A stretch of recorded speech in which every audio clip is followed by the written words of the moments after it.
मेरे माता पिता ने मेरे पहले घर के लिए मुझ पर मुकदमा कर दिया। 13 साल, पूरा 13 साल मैंने सिर्फ एक सपने के लिए मेहनत की थी। दो दो शिफ्टों में काम किया, दोस्तों के साथ घूमना छोड़ा, छुट्टियां छोड़ दी। हर छोटी बड़ी खुशी पर खर्च करने से पहले 100 बार सोचा, और आखिरकार मैंने अपना पहला घर खरीद लिया। जब चाबी मेरे हाथ में आई तो मैं अपनी कार में बैठा और रो पड़ा।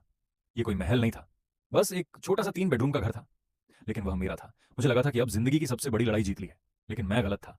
सिर्फ 3 दिन बाद ऑफिस में मुझे कोर्ट के कागज थमा दिए गए, और जब मैंने उन्हें खोला तो मेरे पैरों तले जमीन खिसक गई।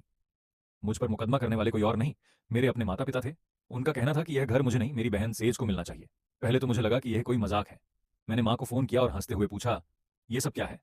लेकिन उनकी आवाज बिल्कुल शांत थी। उन्होंने कहा, अगर तुम अच्छे बेटे होते तो घर अपनी बहन को दे देते। उस पल मुझे समझ आ गया, ये मजाक नहीं था, ये सच था। मैं 18 साल की उम्र से अपने दम पर जी रहा था। कॉलेज की फीस खुद भरी, सस्ता खाना खाया, रात रात भर काम किया। लेकिन मेरी बहन सेज, उसे हमेशा सब कुछ मिला। उसकी पढ़ाई का खर्च, उसका किराया, उसके बिल, सब कुछ मेरे माता पिता भरते रहे। वे हमेशा कहते, सेज अभी खुद को खोज रही है। लेकिन साल बीतते गए और वह सिर्फ कर्ज में डूबती चली गई। जब मेरे माता पिता के पैसे खत्म हो गए तो उन्होंने फैसला किया कि अब मेरा घर उनकी समस्या का समाधान बनेगा। उनके वकील ने मुझे फोन किया, और जो उसने कहा उसे सुनकर मैं हंस पड़ा। वह चाहता था कि मैं अपना घर सेज के नाम कर दूं, उसका लोन भरूं, उसे $50,000 दूं, और ऊपर से माफी भी मांगू। मैंने मना कर दिया, और फिर शुरू हुआ असली युद्ध। सोशल मीडिया पर मेरे खिलाफ पोस्ट डाली गई, रिश्तेदार मुझे लालची कहने लगे, परिवार वाले मुझे गद्दार बुलाने लगे, यहां तक कि मुझे पारिवारिक समारोहों से भी निकाल दिया गया।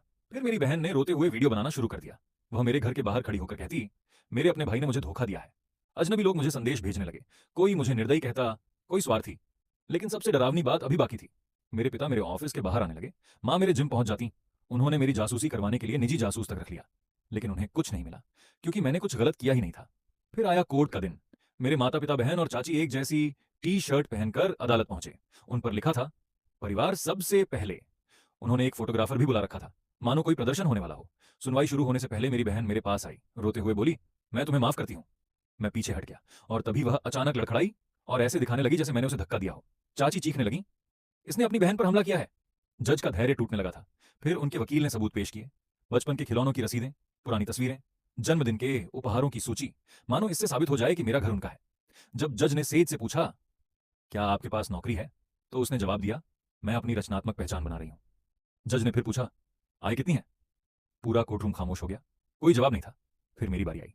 मैंने बैंक स्टेटमेंट दिए, पे स्लिप्स दिए, मॉर्गेज के दस्तावेज दिए, और वे ईमेल भी जिनमें मैंने कभी अपने माता पिता से किताबों के लिए मदद मांगी थी। और उन्होंने जवाब दिया था, हम सेज की पढ़ाई को प्राथमिकता दे रहे हैं। जज ने उन ईमेल्स को 2 बार पढ़ा, फिर मेरे माता पिता की तरफ देखा और कहा, यह मुकदमा